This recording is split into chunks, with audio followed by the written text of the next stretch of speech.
मैं आपको 3 इतिहास सुनाऊंगा, ध्यान से सुनिएगा। आज थोड़ी सी बुद्धि लगानी पड़ेगी, भाव तो होगा ही लेकिन थोड़ा सा स्मरण शक्ति रखनी होगी। मैं आपको 3 इतिहास सुनाऊंगा। इन 3 इतिहास में क्या तारतम्य है और क्या एकता है, थोड़ा सा आप नोट कीजिए। सतयुग, त्रेता, द्वापर और कली। हम लोग कलयुग में हैं, कलयुग का हम बाद में, पहले 3 युगों का हम वर्णन करें। त्रेता युग में भगवान रामचंद्र प्रकट हुए, गुरुकुल में पढ़ने गए, वापस लौटे तो महर्षि विश्वामित्र यज्ञ रक्षा के लिए ले गए और यज्ञ रक्षा के बाद महर्षि विश्वामित्र राम और लक्ष्मण को अहल्या का उद्धार करते हुए जनकपुर में लेकर गए। जनकपुर में जहां महाराज जनक अपनी सुंदर सी कन्या सीता के लिए स्वयंवर का आयोजन कर चुके थे और ऐसी प्रतिज्ञा कर चुके थे कि शिव जी का पिनाक धनुष जो 10,000 हट्टे गट्टे लोग मिलकर कैलाश से महेंद्र पर्वत से होम डिलीवरी किया था, और उस शिवजी के पिनाक को यदि कोई उठाएगा और उस पर प्रतंचा चढ़ाएगा, वो मेरी बेटी सीता के साथ विवाह करेगा। ऐसी महाराज जनक की प्रतिज्ञा थी। और महाराज जनक ने सबको निमंत्रित किया, क्योंकि देवी सीता बहुत सुंदर थी और उनसे विवाह करने की देव, धनुज, मनुज, किन्नर सब लोग वेश बदलकर वहां पर जनकपुर में खचाखच सभा में उपस्थित हो गए। और मुनि विश्वामित्र राम और लक्ष्मण को लेकर जनकपुर में गए। कथा आप सब जानते, मैं स्मरण करा रहा हूं। फिर क्या हुआ, फिर एक दिन राम जी उस पुष्प वाटिका में फूल चयन करने गए और वहां सीता जी ने राम जी का दर्शन किया और सीता जी का मन पूर्ण रूप से राम जी के ऊपर आ गया। अब सीता जी के मन में इच्छा हो गई कि मेरा विवाह, यूं तो जनकपुर में बहुत सारे लोग आए हैं, लेकिन मेरा विवाह राम जी के साथ हो। अब महत्वपूर्ण बात यह है कि सीता जी के मन में राम जी के साथ विवाह करने की इच्छा है और सीता जी मन में कामना कर रही हैं और राम जी के साथ विवाह करने के लिए किसकी शरण में जा रही हैं। तो श्लोक आपके सामने रखूं, आप इसे देख सकते हैं।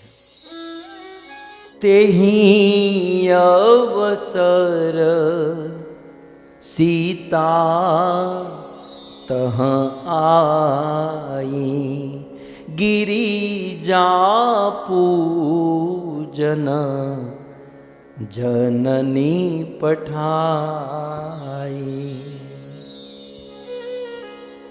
राम जी को पति के रूप में प्राप्त करने के लिए सीता जी किसकी शरण में जाती है? वैसे आप जानते ही हैं, लेकिन थोड़ा प्रमाण के साथ रामायण की चौपाई को ले लीजिए। तेहि अवसर सीता तह आई, गिरिजा पूजन जननी पठाई। देवी सीता गिरजा जी की पूजा, गिरजा माने पार्वती की पूजा करती है। अब मुझे बताइए, सीता जी बड़ी हैं कि पार्वती बड़ी है तत्व की दृष्टि से? लेकिन इतिहास है, रामायण की ये प्रसिद्ध घटना है कि राम जी को पति के रूप में प्राप्त करने के लिए सीता जी ने पार्वती गिरजा की पूजा की। अच्छा, पूजा भी कैसे की? जय जय गिरिवर राज किशोरी, जय महेश मुख चंद्र चकोरी, जय गज बदन षडानन माता, जगत जननी दामिनी दुक्ति दाता। देवी सीता अपना आंचल पसार कर भीख मांगते हुए दोनों हाथ से कहती हैं, जय जय गिरिवर राज किशोरी। हे गिरिवर राज माने हे हिमालय की कन्या, हे हिमालय की पुत्री, हे देवी पार्वती। जय महेश मुख चंद्र चकोरी, महेश शिव जी के मुख रूपी चंद्र की चकोर के समान रहने वाली पार्वती। जय गज बदन षडानन माता। गजानन गणपति महाराज की है माता, मैं आपकी शरण में आई हूं। और आज मैंने जिस पुरुष को देखा है ना, वो करुणा निधान, वो राम मेरे पति बन जाए, मुझे ऐसा आशीर्वाद दे दीजिए। अब देखिए, सीता जी किसी देवी की शरण में जाती हैं और हम लोग बार बार हैमरिंग करते हैं, कृष्ण की भक्ति करो, राम की भक्ति करो, कृष्ण कृष्ण कृष्ण, लेकिन ये तो देवी की शरण में, देवी देवताओं के। यहां पर एक बहुत बड़ा सिद्धांत है कि आप संसार में किसी की भी शरण में जा सकते हो, किसी से न द्वेष करना है न अपराध करना है, आप किसी की भी शरण ग्रहण करो, लेकिन उद्देश्य क्या है आपका, यह महत्वपूर्ण है। किसकी शरण ग्रहण कर रहे हो वो इतना महत्वपूर्ण नहीं, लेकिन क्यों शरण ग्रहण कर रहे हैं यह महत्वपूर्ण है। देवी सीता पार्वती की शरण और क्या क्या बिरदा रही है, एक एक शब्दों से पार्वती की महिमा गा रही है और आंचल पसार कर भीख मांग रही है कि राम मेरे पति हो। उद्देश्य क्या है कि राम से मेरा संबंध हो जाए, राम मेरे पति हो जाए। यहां से हमें यही सीखना है भक्तों, कि चाहे हमारी कुल देवी हो, कुल देवता हो, या संसार में हम कहीं भी किसी देवी देवता के मंदिर में जाए, लेकिन हमारा उद्देश्य क्लियर होना चाहिए कि उन देवी देवताओं से आशीर्वाद लेकर, उनसे कृपा लेकर राम और कृष्ण से हमारा प्रेम हो जाए, राम और कृष्ण से हमारा संबंध हो जाए। देवी सीता ने इतनी सुंदर तरीके से प्रार्थना की। वो पार्वती तो मूर्ति के रूप में थी ना, विग्रह के रूप में, हृदय से प्रार्थना करने पर मूर्ति बोल पड़ी। देखिए ये इतिहास है। कुछ लोग कहते हैं ना, पत्थर को क्यों पूजते हो, लेकिन इस देश में पत्थर भी बोलते हैं। यदि हृदय में श्रद्धा हो, भाव हो, तो पत्थर से भी भगवान प्रकट हो जाते हैं। वो मूर्ति पार्वती गिरजा जी की मूर्ति बोल पड़ी। क्या बोली? मनुजाहि राचे हूँ मिली ही सो बरु सहज सुंदर सावरो,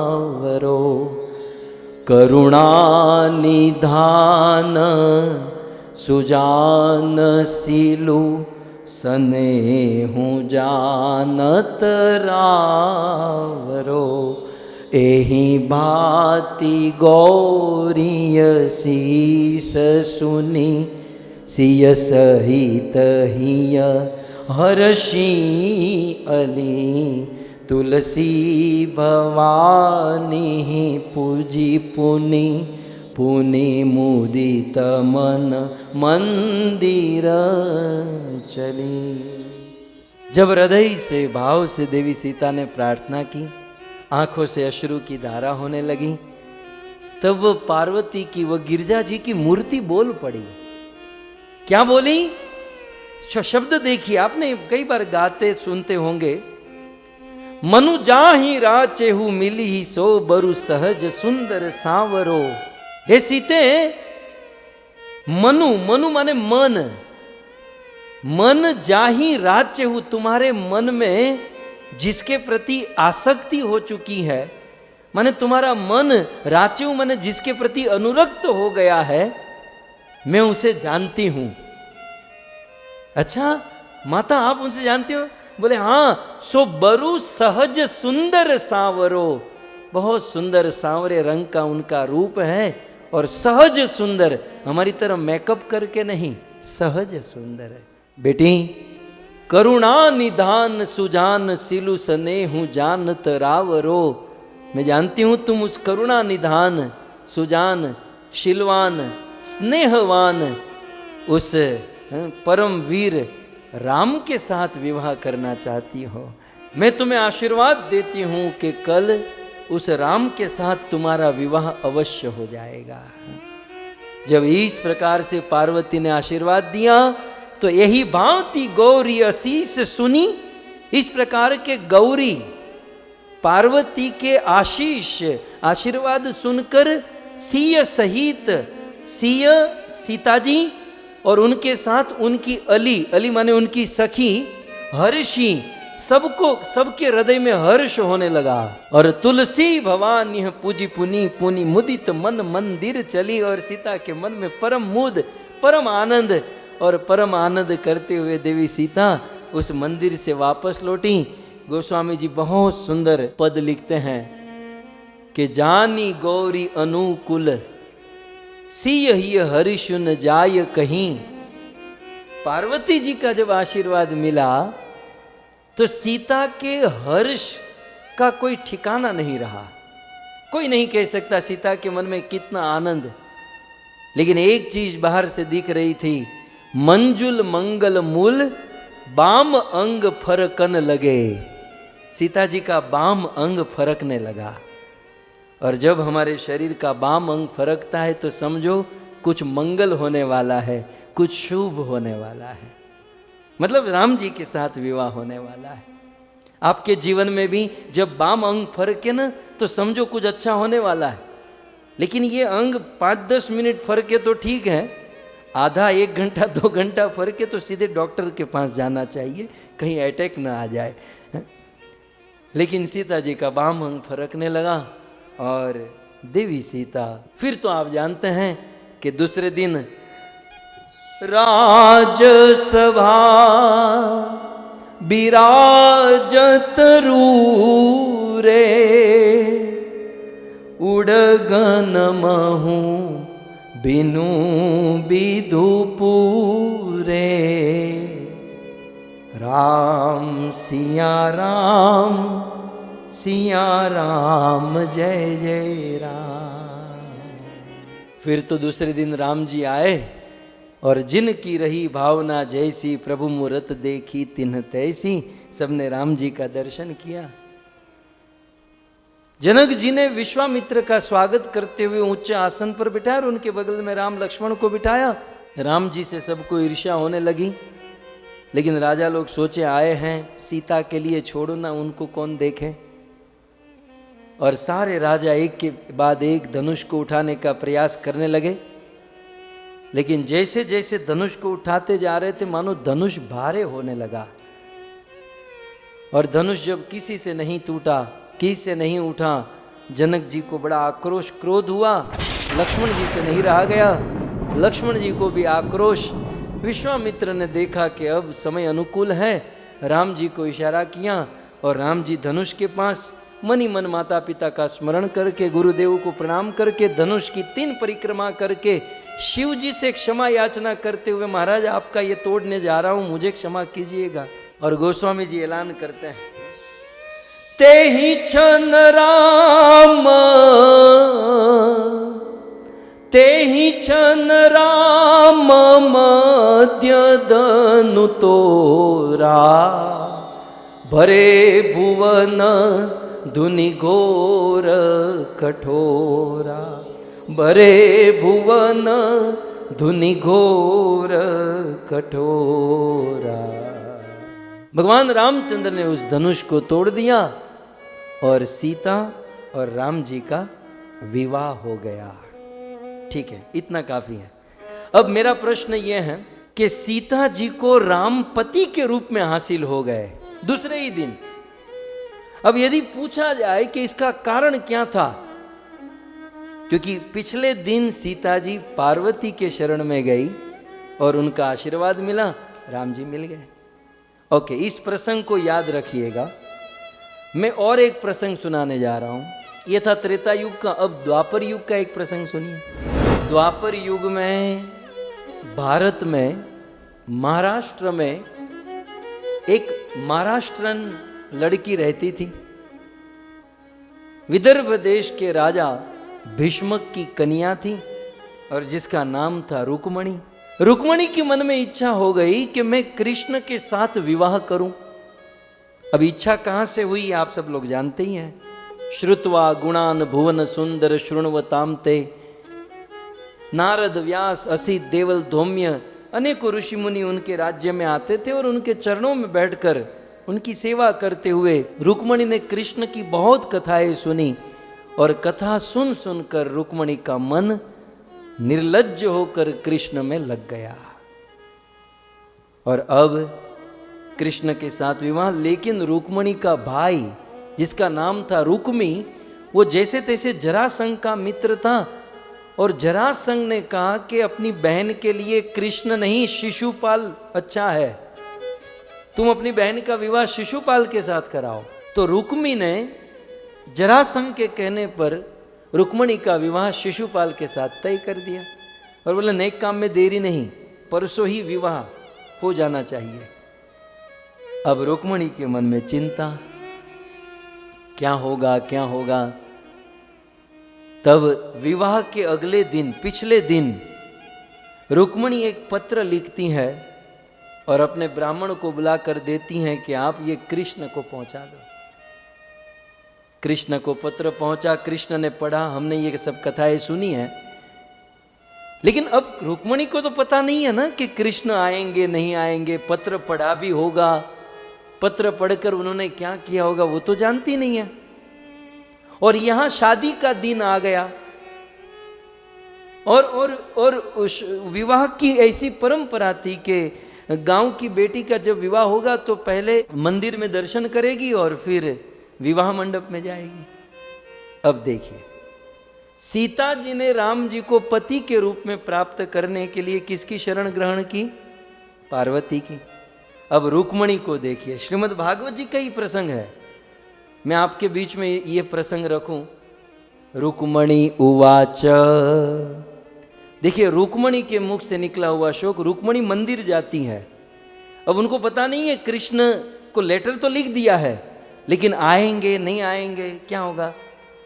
तो रुक्मणी किसकी शरण ग्रहण करती हैं? रुक्मणी उवाच, श्लोक ध्यान से देखिएगा। नमस्ये त्वाम्बिके भीक्षणम्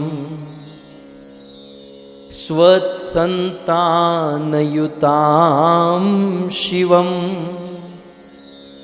भूयात् पतिर्मे भगवान्, भूयात् पतिर्मे भगवान् कृष्णस्तद अनुमोदताम्, कृष्णस्तद अनुमोदताम्। रुक्मणी उवाच, रुक्मणी नमस्ये त्वाम, मैं आपको नमस्कार करती हूँ। किसको? रुक्मणी किसकी शरण में गई? तो नमस्ये त्वाम अंबिके, अंबा माता की शरण में गई। वो गिरजा माता की शरण में, ये अंबा माता की शरण में। ये सब हमारे स्टैंडर्ड, हमारे आइडल है। तो नमस्ये त्वम अंबिके, हे अंबिके, हे अंबा माता, मैं आपको बारंबार अभीक्ष्णम, बारंबार प्रणाम करती हूं। स्वसंतान युताम शिवम, आपके संतानों को भी प्रणाम, आपके पति को भी प्रणाम। मानो अंबा माता कहे कि देवी तुम मुझे प्रणाम क्यों कर रही हो, क्या चाहिए? तो दूसरी लाइन में भूयात पतिर में भगवान, भूयात माने हो जाए, क्या हो जाए? पति। कौन? भगवान। बोले मेरा पति हो जाए, कौन? भगवान कृष्ण। सो कृष्ण भगवान पतिर में भूयात, भगवान कृष्ण मेरे पति हो जाए। एतस तद अनुमोदताम, कृपया करके आप ऐसा आशीर्वाद दे दीजिए। सो रुक्मणी देवी अंबा माता की शरण में जाती हैं, गिड़गिड़ाती हैं, आंचल पसारती हैं। श्लोक आपके सामने, इसमें कोई सीधा लिखे ना, अंबा, अंबिके, अंबा माता की शरण में। और अंबा माता ने अनुमोदताम, आशीर्वाद दिया। देखिए, मैं वो आजकल संसार में अनन्यता के नाम पर बड़ी संकीर्णता है। शुद्ध भक्ति का लक्षण, निश्चित शुद्ध भक्ति का लक्षण है कि और कोई नहीं, एकमात्र कृष्ण। लेकिन इसका अर्थ ये भी तो नहीं है ना कि हम किसी की शरण में न जाए, हम किसी को आदर न करें। अब मुझे बताइए, रुक्मणी जैसी अनन्य भक्ता कौन है? लेकिन वे अंबा माता की शरण में जाती हैं। सीता जैसी अनन्य भक्त कौन? वो गिरजा जी के शरण में जाती हैं। और इनकी शरण में जाकर उद्देश्य क्लियर है। सीता का उद्देश्य राम जी मेरे हो जाए, और इनका उद्देश्य है कृष्ण मेरे हो जाए। बस अब करना क्या था, अंबा माता ने अनुमोदन कर दिया, देवी कन्या आपने मुझे प्रणाम किया, मैं आपको आशीर्वाद देती हूँ। और फिर तो तुरंत किसी ने मैसेज दिया कि वो कालिया द्वारिकाधीश हमारे विदर्भ देश में आ चुका है। जरासंघ ने अनाउंसमेंट किया, मगध नरेश, चेदी नरेश, शिशुपाल, रुक्मी, सब ने अपनी अपनी सेना को तैनात कर दिया कि वो कालिया आ चुका है और उस कृष्ण को देखते ही मार देना। वारंट निकल गया, पूछना नहीं है, कृष्ण दिखाई दिया उसे मार देना, जो मारेगा उसे इनाम मिलेगा। लाखों की मात्रा में सेना खड़ी थी और उस समय भगवान श्री कृष्ण अपने दिव्य रथ पर सवार होकर आए। सुखदेव गोस्वामी कहते हैं कि बिजली की समान कब कृष्ण आ गए, कब रुक्मणी का हाथ पकड़े, कब रुक्मणी को अपने रथ पर बिठाए और कब चले गए। सुखदेव जी कहते हैं जैसे हजारों सियारों के बीच में कोई सिंह आता है और वह अपने भोजन के भाग को लेकर निकल जाता है और सारे सियार हाउ हाउ हाउ करते रह जाते हैं, वैसे सब लोग चिल्लाते रह गए और कृष्ण रुक्मणी को लेकर चले गए। श्री रुक्मणी द्वारिकाधीश भगवान की। तो ये हुआ दूसरा चरित्र, ठीक है, इसे भी अपने माइंड में होल्ड करके रखिए।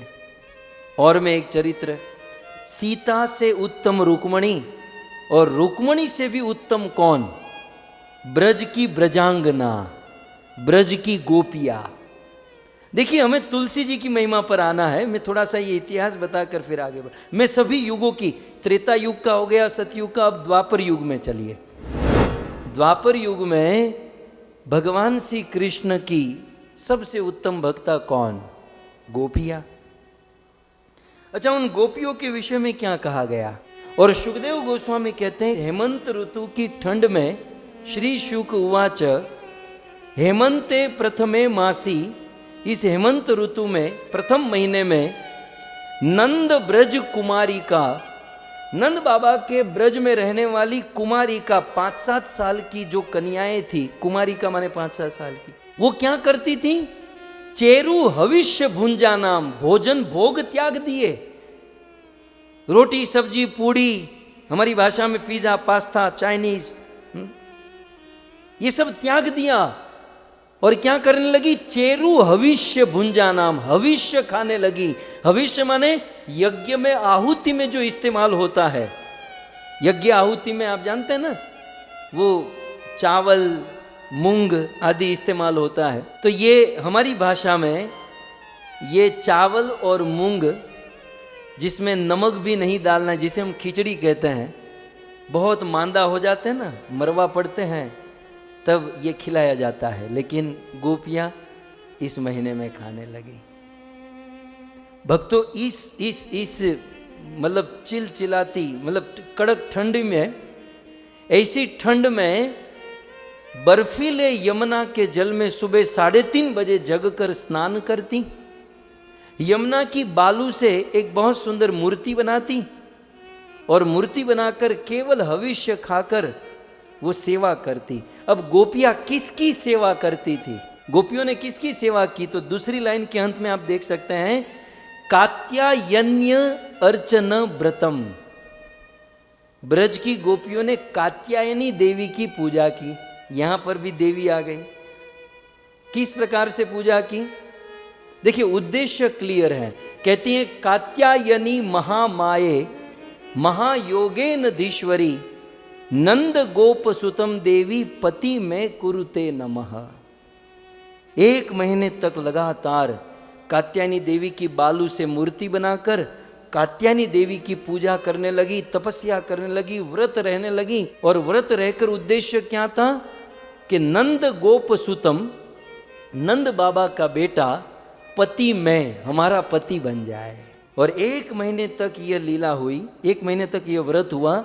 और सुखदेव गोस्वामी व्रत के अंत में कहते हैं कि भगवान श्री कृष्ण ने गोपियों के चीर चुराए और सारी गोपियों के समर्पण को देखकर आशीर्वाद दिया कि मैं तुम्हें रास लीला का सौभाग्य दूंगा। तो कात्यायनी देवी की कृपा से गोपियों को कृष्ण की प्राप्ति हो गई। अब भक्तों ये तीनों लीला आपके सामने में रखूं। सीता जी किसकी शरण में गई? तो गिरजा पूजन है। रुक्मणी किसके शरण में गई? तो दूसरे श्लोक में आप देख सकते नमस्ये त्वम अंबिके, अंबा देवी के शरण में गई। और गोपिया किसके शरण में गई? कात्यायनी देवी के शरण में गई।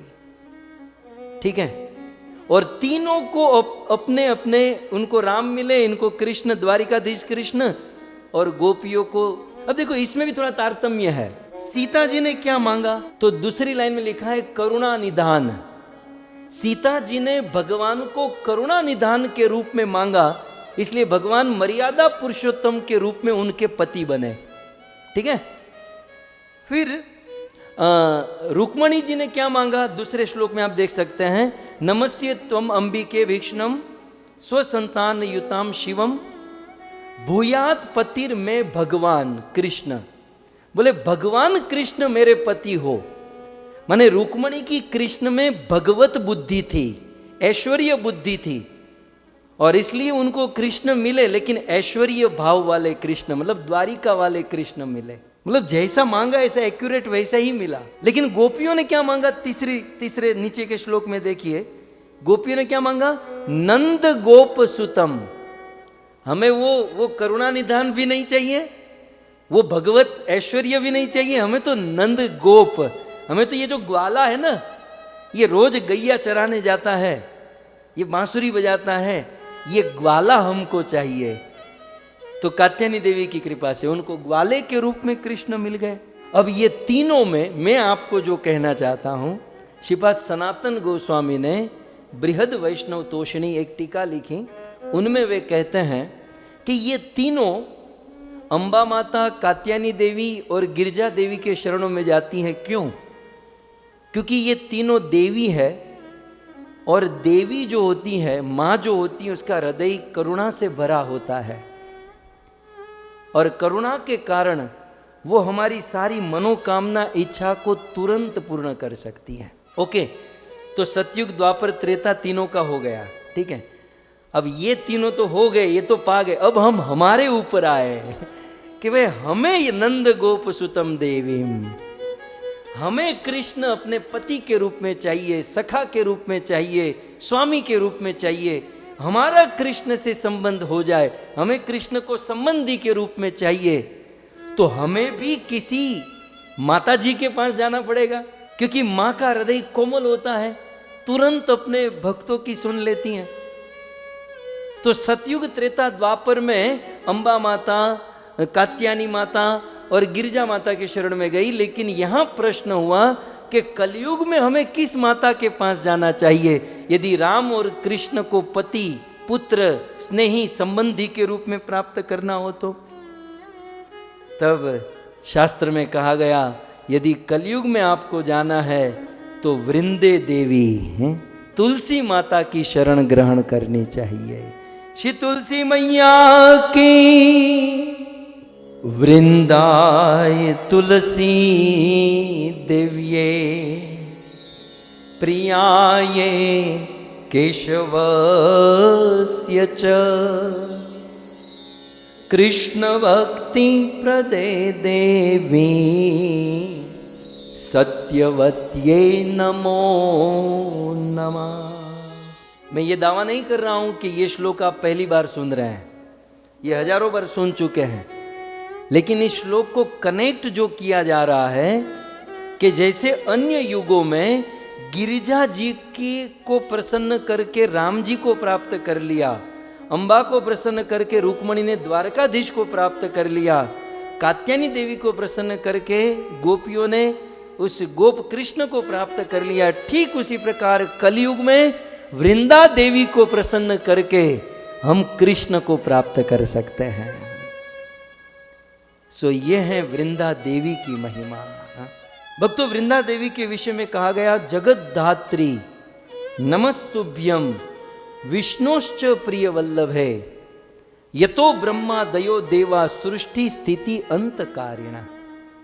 पद्म पुराण में, तुलसी स्तोत्र में ऐसा कहते हैं कि इस श्लोक का और तुलसी स्तोत्र का यदि कोई पाठ करता है तो वो 32 अपराधों से मुक्त हो जाता है। तो उनमें से एक है जगत धात्री है, जगत की धात्री नमस्तुभ्यम विष्णुश्च प्रिय वल्लभ है। आप विष्णु की प्रिया हो और ब्रह्मा आदि देवता जो है सृष्टि स्थिति और पालन करने वाले, ये सब आपको नमस्कार करते हैं। ये सब आपसे ही शक्तिशाली है। हमने तुलसी जी के 8 नाम सुने थे। तुलसी जी के 12 नाम पद्म पुराण में कहे गए हैं। तुलसी, श्री, महालक्ष्मी, विद्या, अविद्या, यशस्विनी, धर्म्या, धर्मानना, देवी, देव मनः प्रिया, ये श्लोक में है। और फिर दूसरे श्लोक में अन्य नाम लक्ष्मी प्रिय, सखी, देवी, धो भी एक तुलसी का नाम है, भूमिर चला और फिर चला, षोडश एतानी नामानी तुलसिया कीर्तयन नरः। तो ये 2 श्लोक में तुलसी जी के 16 नाम है। अब हमें तो इसके फल से मतलब है। यदि कोई तुलसी जी के इन 16 नाम को लेता है तो कहते हैं लभते सूतराम भक्तिम, वह व्यक्ति सूतराम माने अधिक निष्ठा से भक्ति लभते, भक्ति को प्राप्त कर जाएगा और अंत जीवन के अंत में विष्णु पदम लभेत, भगवान विष्णु के पद को प्राप्त कर जाएगा। इस प्रकार से तुलसी जी की बड़ी महिमा हमारे वेदों में पुराणों में कही गई। स्वयं भगवान के द्वारा तुलसी जी की अर्चना और सेवा की गई, ऐसे इतिहास हमारे वेदों में पुराणों में बताया गया है। ऐसा वर्णन है शास्त्र में कि स्वयं भगवान श्री कृष्ण गोमती नदी के तट पर तुलसी का रोपण करते हैं, उनका पालन करते हैं, उनको उगाते हैं। वृंदावन में विचरण करते हुए गोपियों को और संपूर्ण जगत का हित करने के लिए ब्रज में भगवान श्री कृष्ण ने तुलसी का सेवन किया। वशिष्ठ जी के अनुसार रघुकुल के कुल गुरु वशिष्ठ जी ने ऐसा कहा है कि भगवान रामचंद्र ने राक्षसों का वध करने के लिए स्वयं अपने हाथों से अयोध्या में सरयू के तट पर तुलसी का रोपण किया था। इतना ही नहीं, राम, लक्ष्मण और सीता जब वनवास में थे तो वनवास में वे जहां जहां गए दंडकारण्य वन में उन्होंने बड़ी भक्ति से तुलसी जी का रोपण किया, तुलसी जी का पोषण किया। और आपकी जानकारी के लिए, जब रावण 1.5-2 साल तक सीता जी को लंका में बंदी बनाकर रखा तो उस समय अशोक वाटिका में सीता जी तुलसी जी का ध्यान करते थे और नित्य निरंतर अशोक वाटिका लंका में रहकर सीता जी तुलसी का ध्यान करती थी। इसी से सीता जी को भगवान रामचंद्र की प्राप्ति हुई। शिव पुराण में वर्णन है कि देवी पार्वती हिमालय में शिव जी को प्राप्त करने के लिए तपस्या करती थी। वह तपस्या तुलसी सेवा करते हुए कर रही थी। इवन देवताओं की पत्नियां देवांगनाओं ने अपने दुःस्वप्न को नाश करने के लिए अपने नंदन वन में तुलसी का सेवन किया।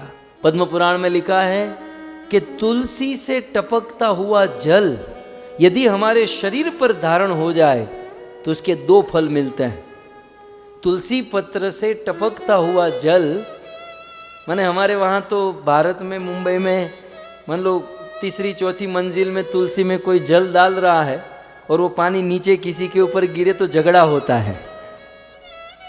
लेकिन महिमा देखिए कि तुलसी जी से टपकता हुआ जल यदि किसी के शरीर पर धारण हो जाए तो उसे एक गंगा स्नान करने का फल मिलता है और दूसरा उसे 10 गाय 10 गौ माता दान करने का फल मिलता है। सो इतनी तुलसी देवी की महिमा है जिससे स्वयं भगवान श्री कृष्ण की प्राप्ति हो सकती है।